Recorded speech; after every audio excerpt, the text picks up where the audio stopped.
Hello, and welcome to Exploring American Religion, the channel where we dive deep into the history, culture, and ideas that have shaped religious life in the United States.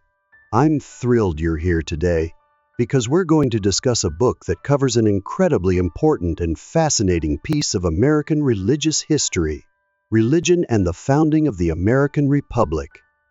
In this video series, we'll examine how religion influenced the early political development of the United States, how it impacted the ideals of freedom, and how the founding generation wrestled with questions of church-state relations. If you're intrigued by how faith traditions played a pivotal role in shaping American democracy, or if you're simply curious about the origins of American religious liberty, this exploration is for you. Before we jump in, don't forget to like, comment, and subscribe to our channel, Exploring American Religion. Your support helps us continue producing in-depth content on the many ways religion has intersected with American life, from the colonial era to modern times. So, let's get started as we delve into religion and the founding of the American Republic. Chapter 1. The Historical Context of Colonial Religion. 1.1. Early Religious Landscape in the Colonies.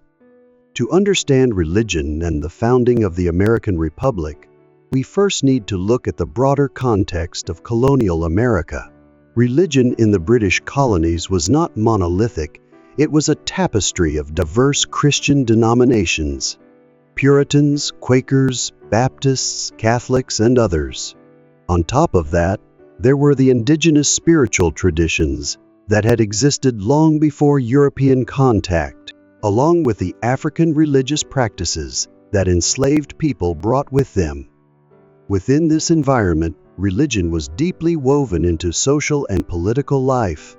Many colonies had established churches supported by taxes, meaning that church membership and civil rights were closely intertwined.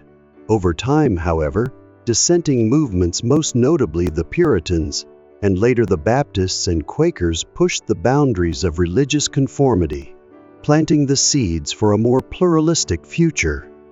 This chapter of religion and the founding of the American Republic reveals the complexity of the early religious mosaic. It underscores how no single religious body could fully dominate the colonies, despite attempts by some to enforce orthodoxy. Instead, the myriad of beliefs and denominational rivalries set the stage for discussions about individual liberty, conscience rights, and eventually the principle of religious toleration. 1.2. The role of the Great Awakening. An essential part of the colonial religious experience was the series of revivals known as the Great Awakening, roughly from the 1730s to the 1740s. Preachers such as Jonathan Edwards and George Whitefield traversed the colonies, emphasizing personal conversion, emotional piety, and direct relationships with the divine. Religion and the founding of the American Republic shows that the Great Awakening not only revitalized spiritual life, but also promoted a sense of individualism that would later resonate in the political sphere. By challenging established clerical hierarchies, revivalist movements inadvertently helped sow the seeds of democratic ideals. People who felt empowered to interpret Scripture on their own terms also became more open to questioning traditional authority in other arenas, including governance. 1.3.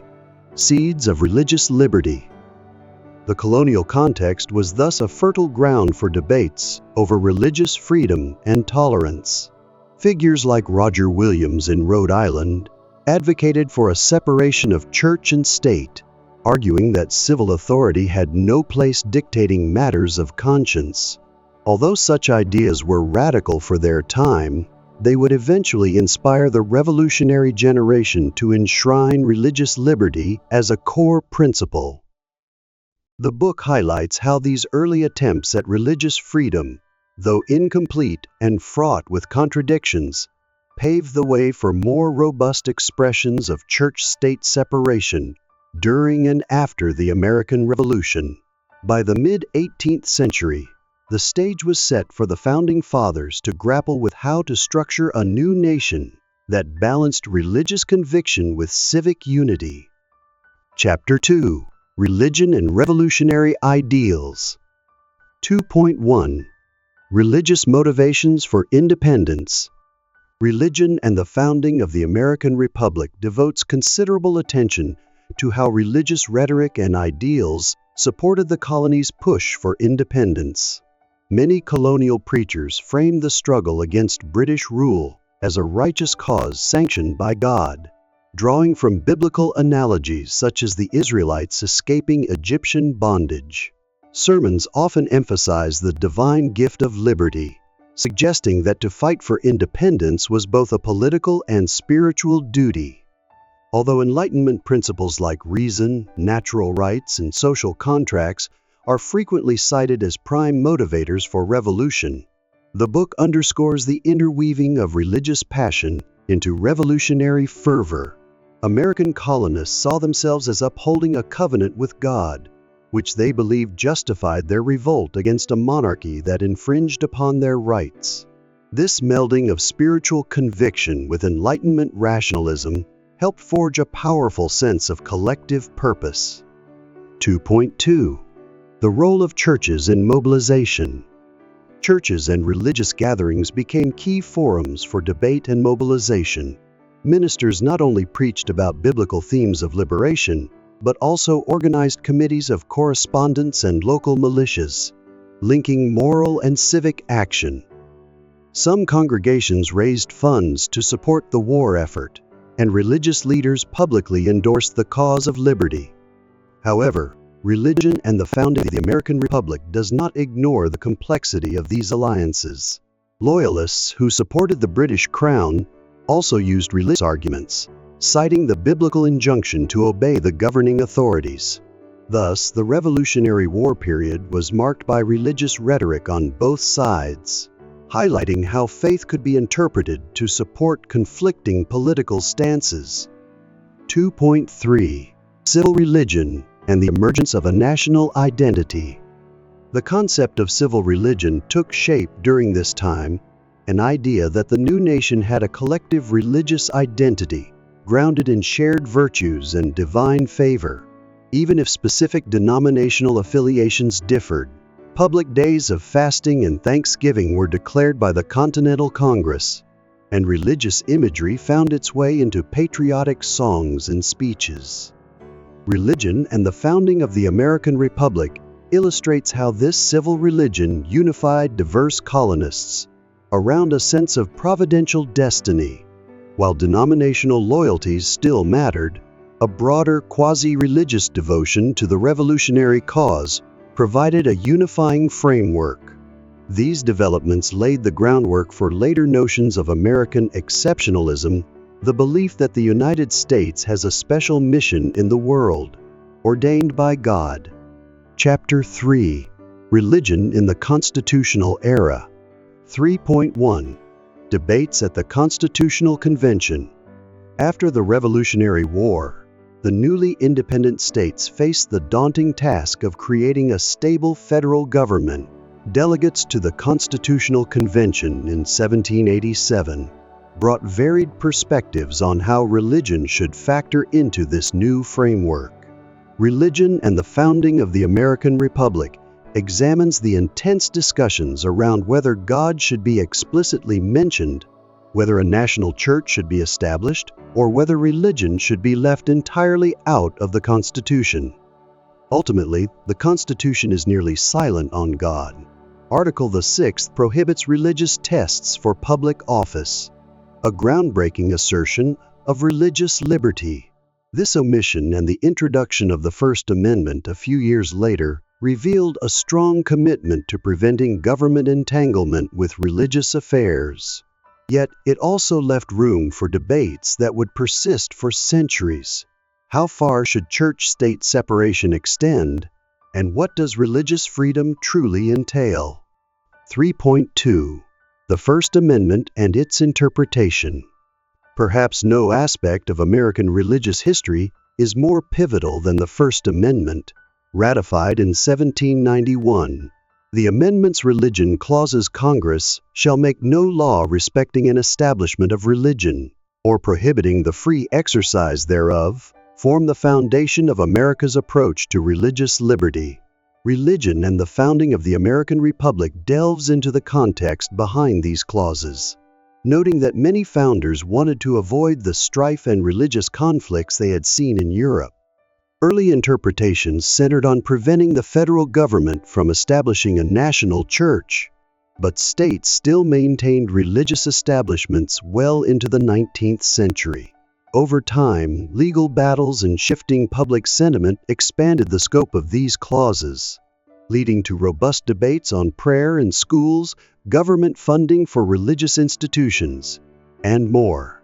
This section of the book highlights how the Founding Fathers' compromise set the stage for ongoing discussions about the delicate balance between religious expression and governmental neutrality. 3.3. Divergent Views among the Founding Fathers.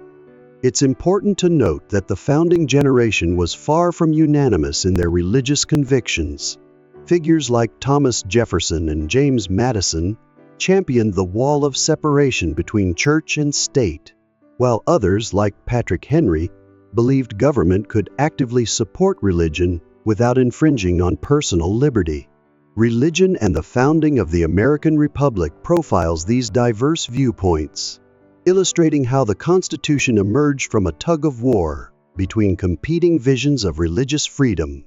This diversity of thought means that no single founding father can be cited as the authoritative voice on religion's role in government. Rather, the founding period was a cacophony of ideas, united only in the belief that America should not replicate Europe's history of religious persecution and state churches. The result was an enduring framework that recognized the importance of faith while stopping short of enshrining a particular creed. Chapter 4. The Early Republic: Religious Freedoms Put to the Test. 4.1.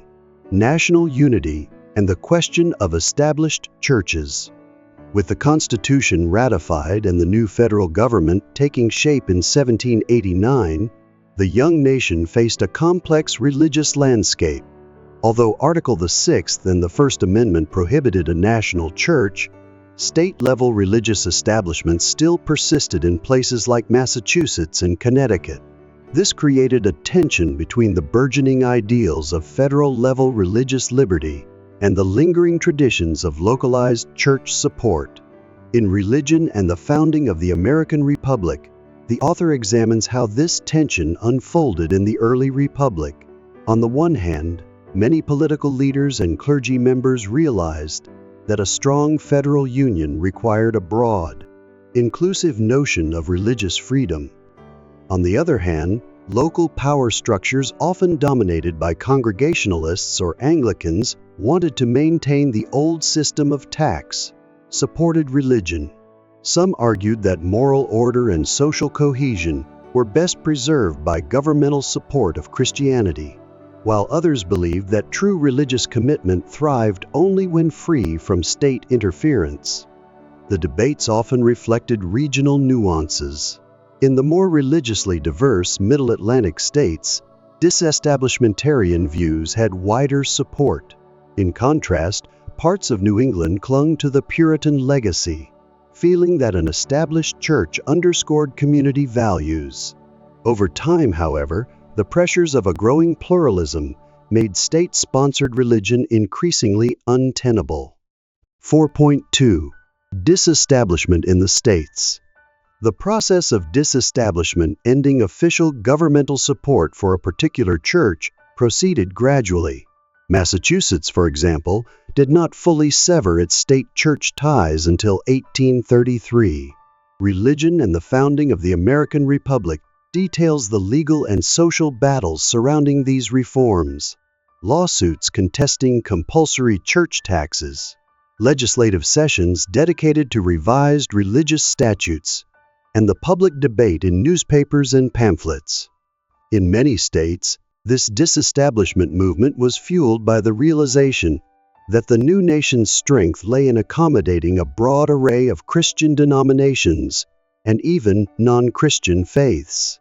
Baptists, Methodists, and Quakers, who had once been marginalized, now found new opportunities to thrive in an environment of legal equality.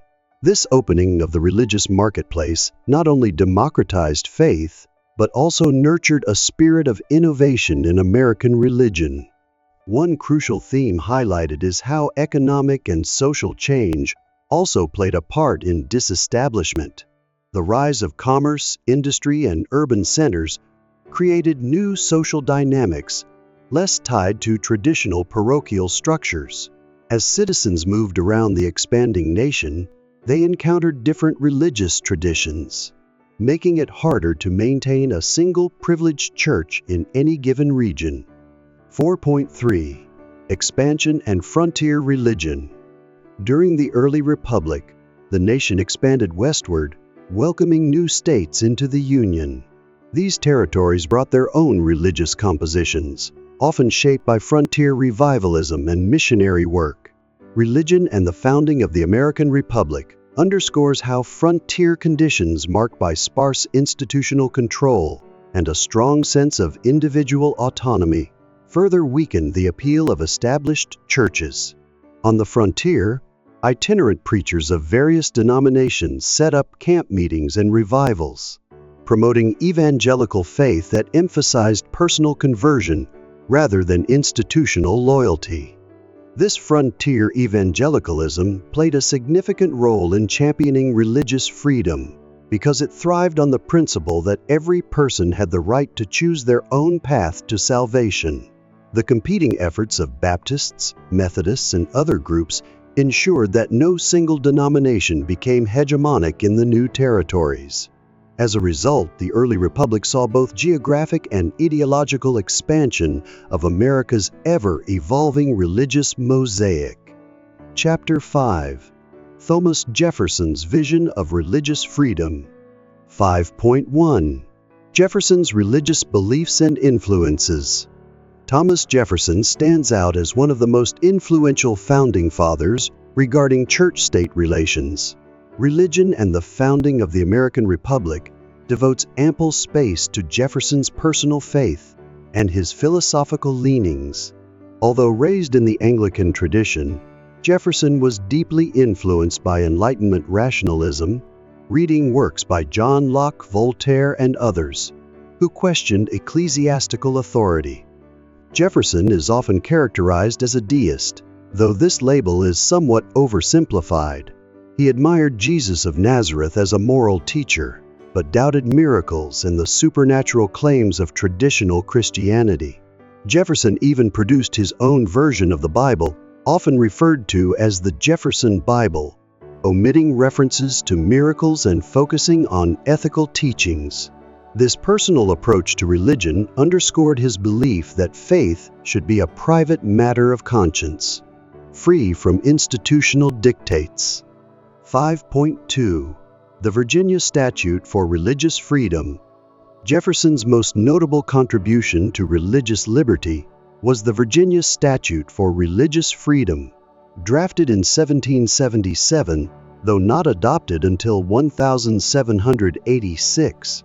Religion and the Founding of the American Republic explains how this statute laid down principles that would influence the national conversation on church-state separation.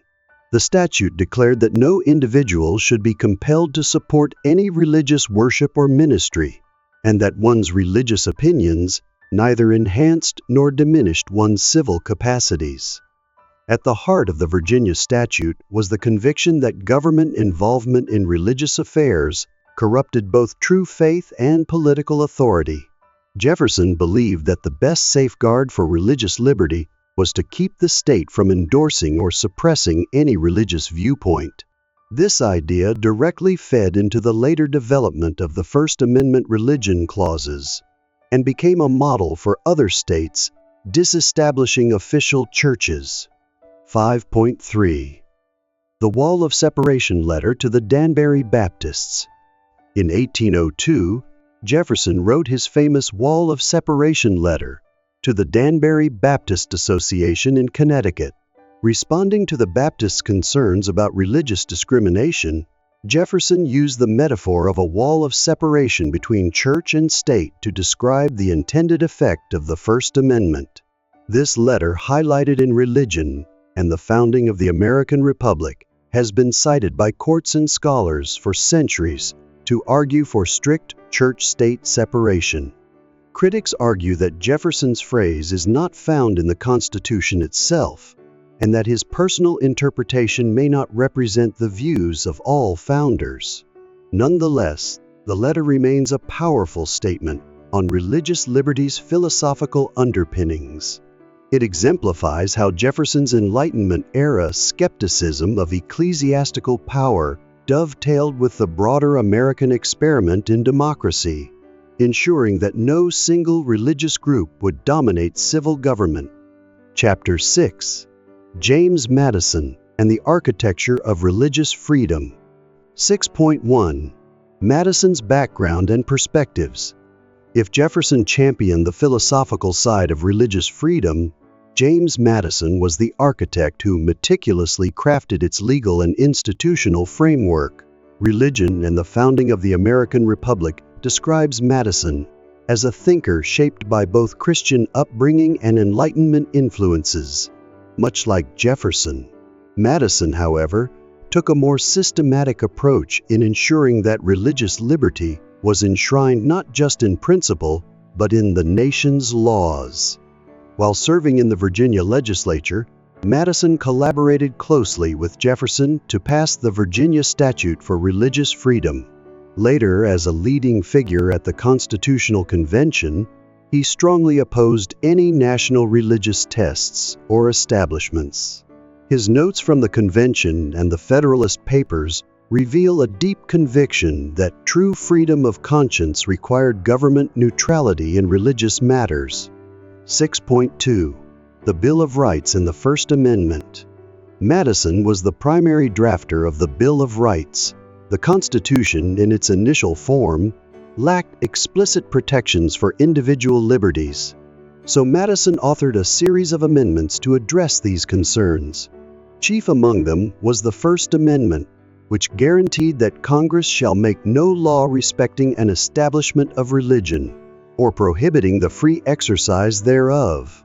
In Religion and the Founding of the American Republic, Madison's role is portrayed as pivotal for translating the philosophical ideals of men like Jefferson into actionable legal language.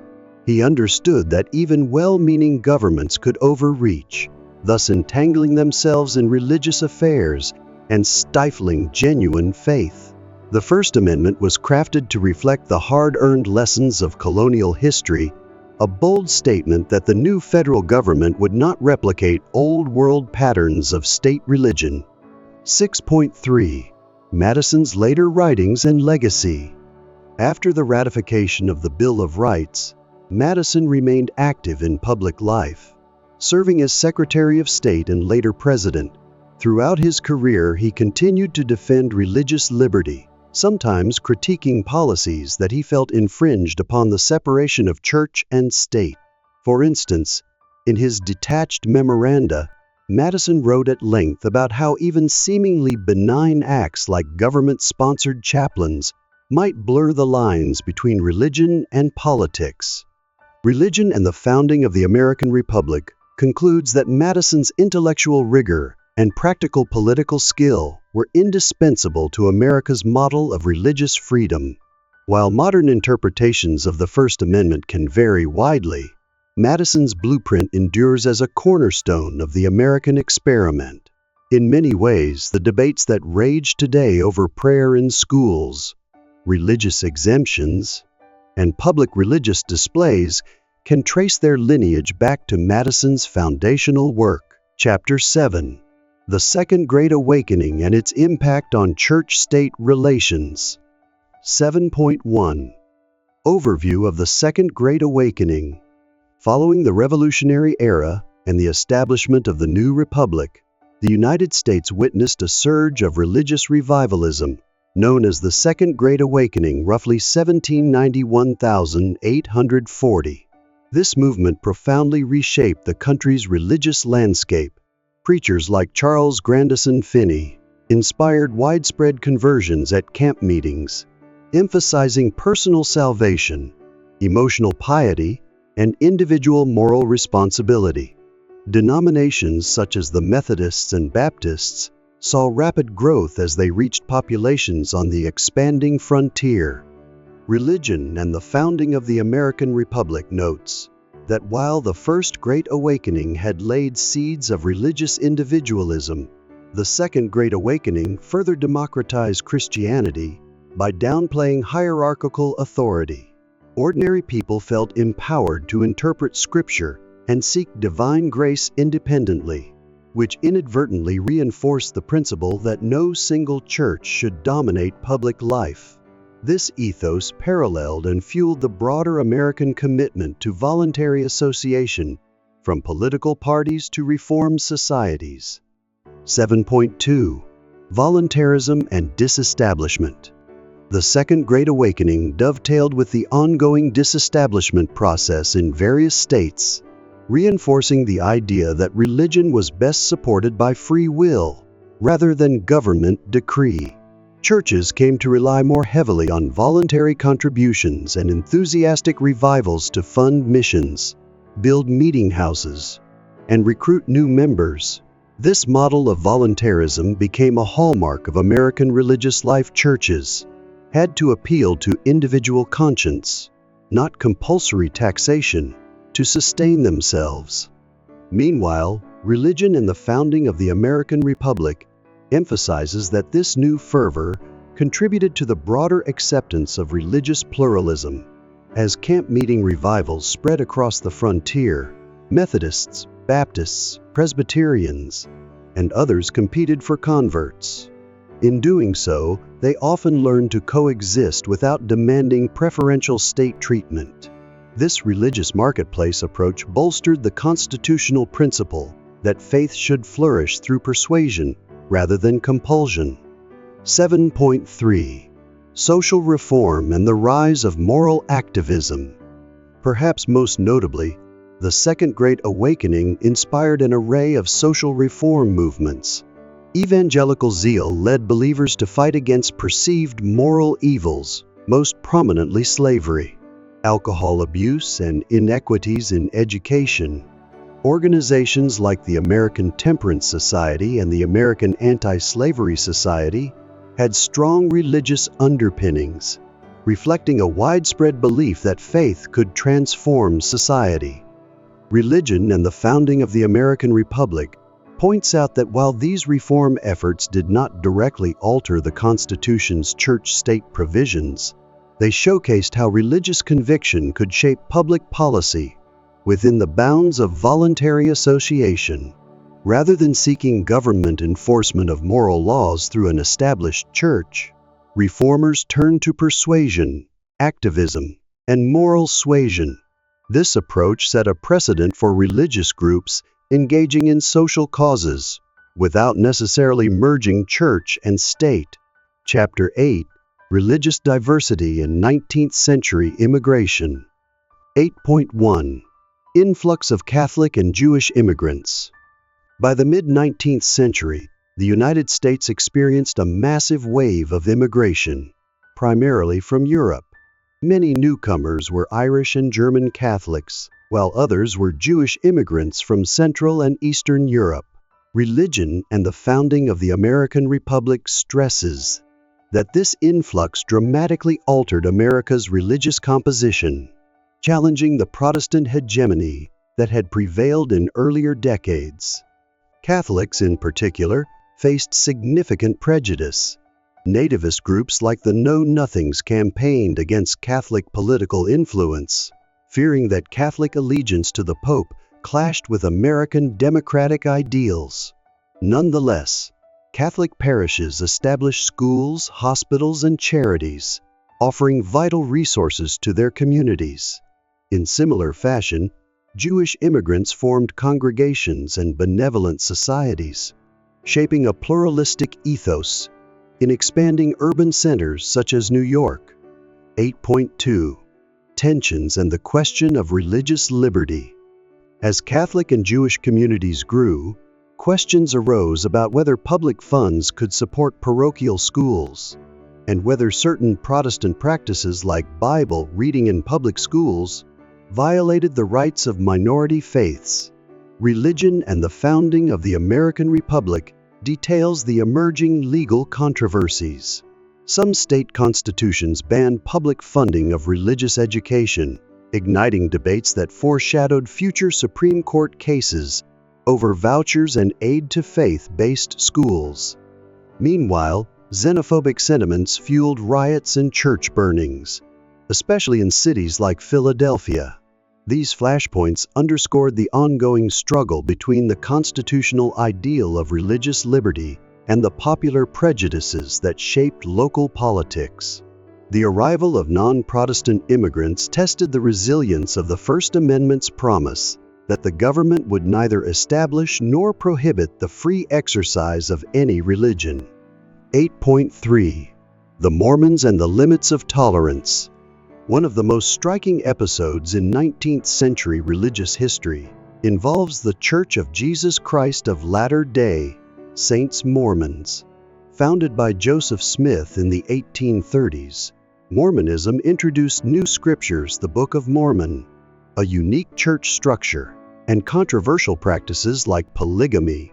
Religion and the Founding of the American Republic highlights how Mormon communities faced violent persecution, from the expulsion in Missouri to the assassination of Joseph Smith in Illinois.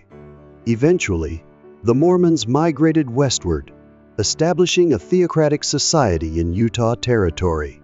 This raised complex church-state questions, especially when the federal government tried to outlaw polygamy, leading to landmark Supreme Court cases such as Reynolds v. United States 1879.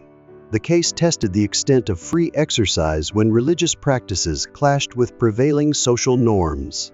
The Supreme Court ruled that while belief was protected, certain practices like polygamy could be curtailed for the common good.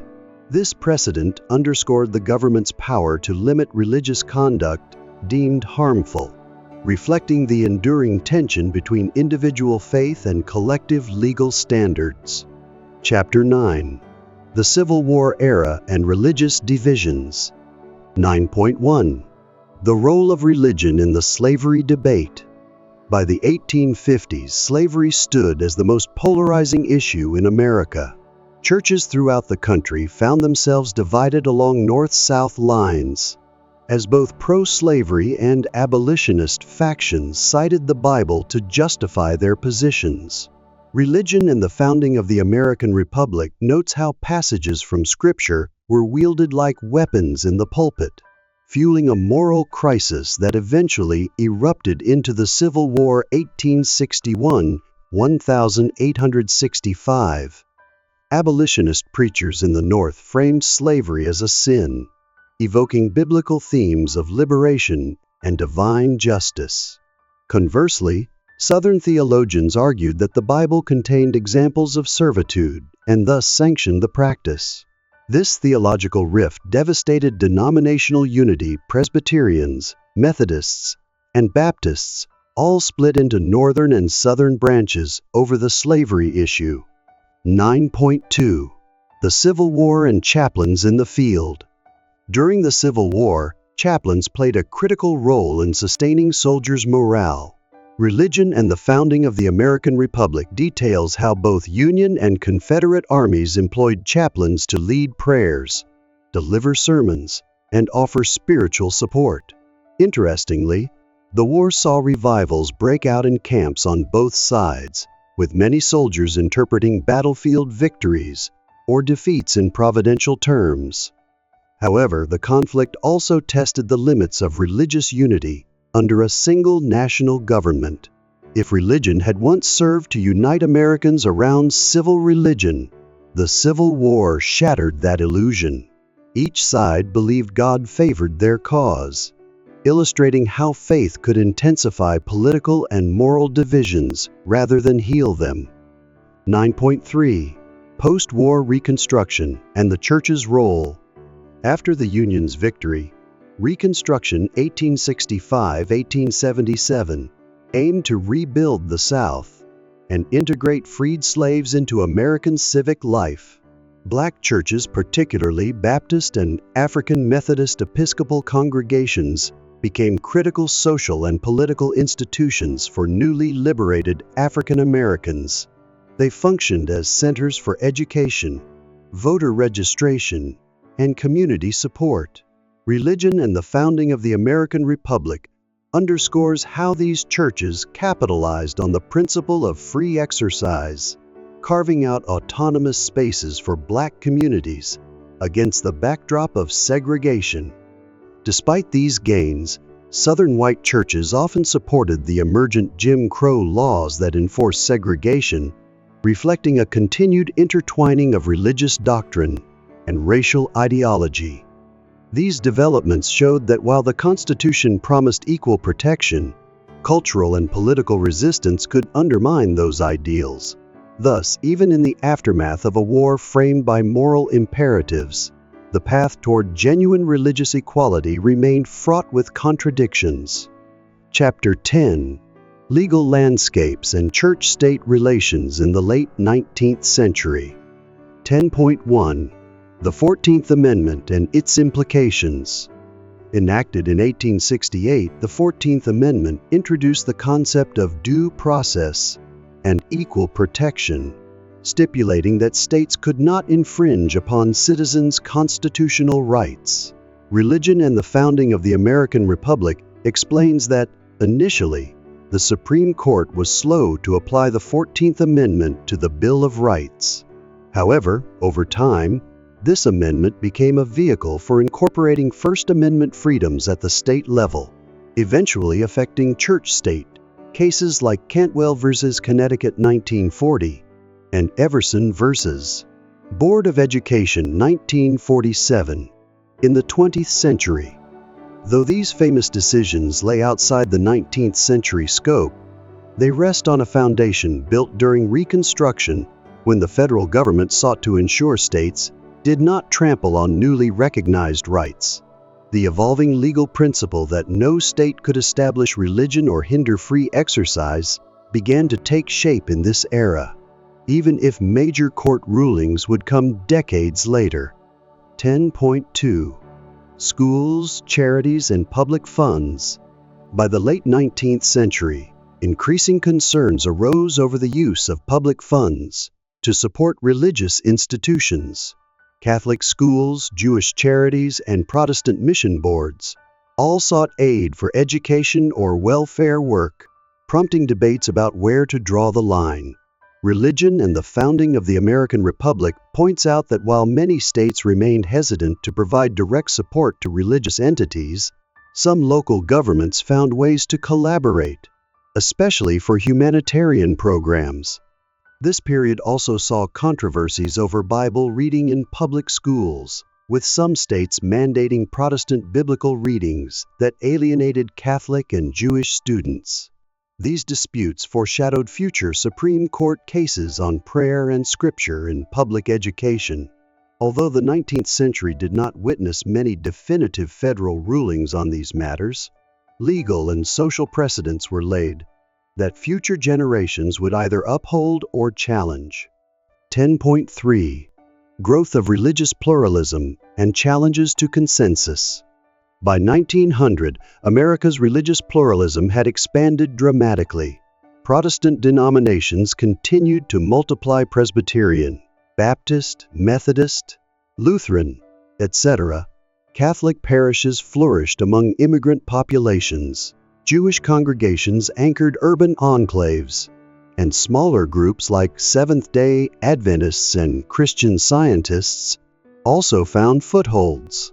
The sheer diversity of faith traditions meant no single creed could claim a universal hold on American identity. Religion and the Founding of the American Republic concludes that the late 19th century ended with a delicate balance. The Constitution's protections for religious liberty were widely accepted, but practical questions remained unsettled. To what extent could local communities integrate religious teachings into civic life without trampling on minority rights? How could the nation honor its Christian heritage while upholding neutrality toward all faiths or non-faith?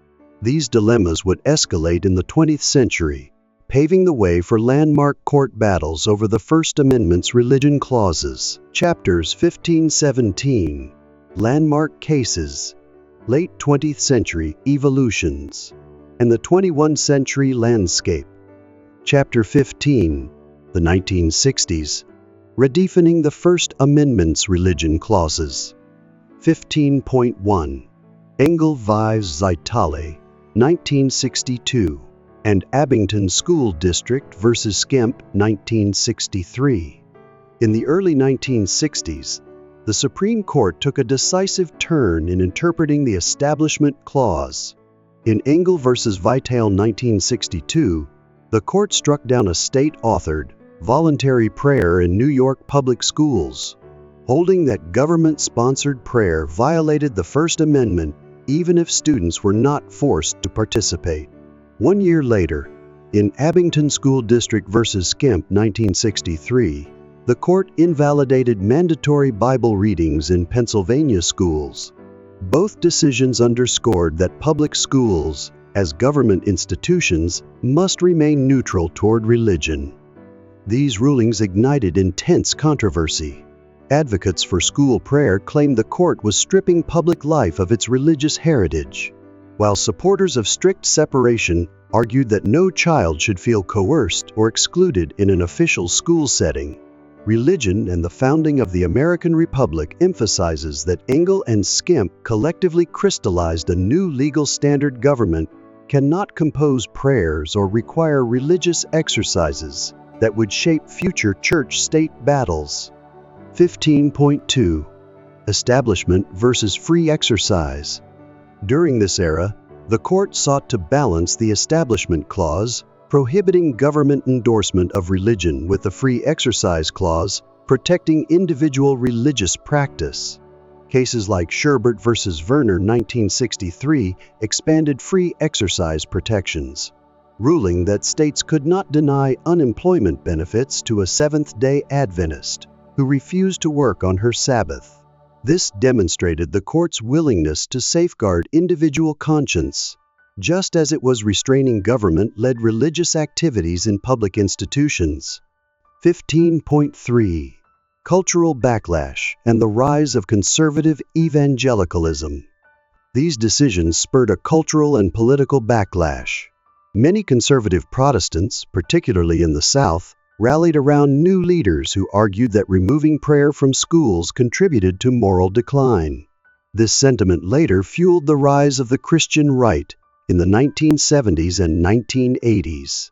Religion and the Founding of the American Republic highlights that while Engel and Skemp marked a legal milestone, they also exposed deep cultural rifts about religion's public role, a debate that endures to this day. Chapter 16, Late 20th Century, Lemon Test, Religious Accommodations, and the Culture Wars. 16.1, Lemon vs. Kurtzman, 1971, and the Lemon Test. Perhaps the most famous modern yardstick for church-state jurisprudence is the Lemon Test, stemming from Lemon vs. Kurtzman, 1971. This Supreme Court ruling examined whether state-funded salary supplements for teachers at religious schools violated the Establishment Clause. The court devised a three-pronged test.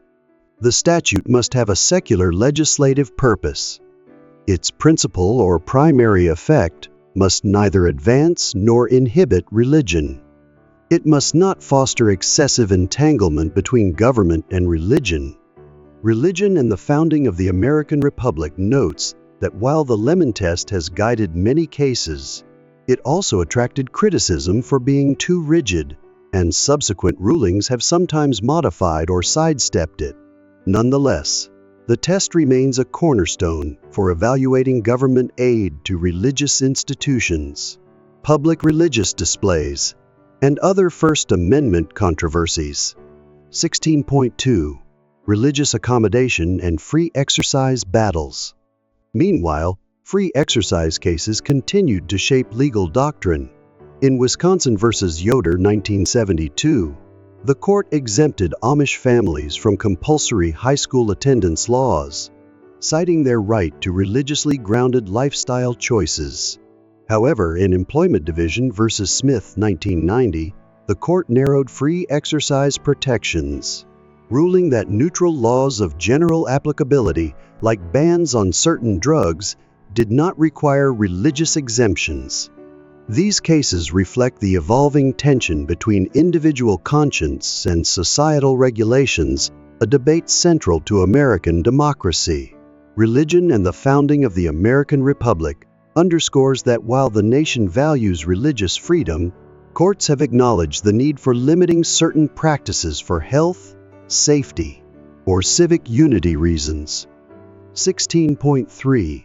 The Culture Wars and Ongoing Polarization. From the 1980s onward, culture wars intensified over issues like abortion, LGBTQ+ rights, and prayer in public forums. Conservative religious groups, such as the Moral Majority and Christian Coalition, mobilized politically to influence education boards, legislation, and court appointments. Progressive religious and secular organizations countered by defending strict separation and championing minority rights. The resulting polarization saw repeated legal battles over topics like Ten Commandments monuments, same-sex marriage, and religious exemptions to anti-discrimination laws. Religion and the Founding of the American Republic places these conflicts in historical perspective, arguing that they continue the long-standing American tradition of voluntary activism, shaped by faith, now extended into modern cultural and political arenas. Government neutrality, once a narrower question of no established church, has morphed into complex negotiations over equal protection for all beliefs in an increasingly diverse society. Chapter 17, The 21st Century. New callings and continuing debates. 17.1. Post-9/11's religious climate. The 9/11's attacks in 2001 ushered in a heightened focus on Islam and religious profiling, testing the nation's commitment to pluralism. Religion and the Founding of the American Republic observes that while most Americans reasserted religious tolerance, fear and suspicion led to acts of harassment against Muslim communities. The legal system largely reinforced the principle that no faith should be scapegoated, but sporadic hate crimes revealed societal undercurrents of prejudice. 17.2. Religious exemptions and RFRA. Modern times have seen intense debates over religious exemptions from general laws. After Employment Division versus Smith, Congress passed the Religious Freedom Restoration Act, RFRA, 1993, to reintroduce a strict scrutiny standard for federal laws burdening religion. Cases like Burwell v. Hobby Lobby 2014 then expanded corporate rights to claim religious exemptions from healthcare mandates, reigniting questions about how to balance corporate religious identity with public policy goals. 17.3. Same-sex marriage and anti-discrimination. Following Obergefell vs. Hodges 2015, which legalized same-sex marriage nationwide, religious business owners and institutions sought exemptions to avoid servicing gay weddings or complying with anti-discrimination laws. Some states proposed or passed Religious Freedom Restoration Acts at the state level, aiming to protect believers from mandates conflicting with their faith. Critics argued these laws enabled discrimination under the guise of religious liberty. Religion and the Founding of the American Republic concludes that the tension between LGBTQ+ rights and religious autonomy encapsulates the modern frontier of church-state disputes. 17.4. Evolving pluralism and digital age spirituality. Finally, the 20th century's increasing religious pluralism, including rising numbers of known spiritual, but not religious and new digital faith communities, pushes the boundaries of traditional church-state norms. Internet-based churches and social media evangelism raise fresh questions about how public institutions should respond to spiritual expression that transcends physical spaces. The Supreme Court's composition, shifting political alliances, and global cultural influences ensure that religion and the founding of the American Republic remains a living, evolving story. Final conclusion. Summary of key themes in Religion and the Founding of the American Republic. Colonial and revolutionary roots. Early America inherited diverse Christian denominations, indigenous beliefs, and African spiritual practices. Conflicts over established churches and the Great Awakening nurtured ideals of religious liberty that influenced the Founding Fathers. Founding documents and early republic. Figures like Jefferson and Madison championed the separation of church and state, culminating in the First Amendment's dual clauses. Disestablishment proceeded gradually in the states, bolstered by rising pluralism and voluntary church support. 19th century challenges. Waves of Catholic and Jewish immigration tested Protestant dominance, while the Civil War and Reconstruction further complicated religious identity and freedoms. Post-war, legal developments and increased pluralism laid the groundwork for modern church-state debates. 20th century transformations. Supreme Court rulings: Engel versus Vitale, Abington versus Skemp, Lemon versus Kurtzman redefined the Establishment Clause, limiting government-led religious exercises. Free exercise jurisprudence expanded and contracted, reflecting ongoing tensions between individual conscience and societal norms. 20th century issues. The rise of the Christian right, culture wars, post-9/11's concerns, and debates over same-sex marriage, religious exemptions, and digital age faith underscore that America's experiment in religious liberty is continually evolving in a diverse global context. Thank you for joining us in this deep dive into religion and the founding of the American Republic. We hope these analyses shed light on how faith and freedom have intertwined throughout U.S. history and continue to shape modern debates. If you found this valuable, please like, comment, and subscribe to our channel, Exploring American Religion. Your engagement fuels our ongoing exploration of religion's dynamic role in American life. Let's keep the conversation going. Share your thoughts, questions, and favorite moments from this remarkable journey.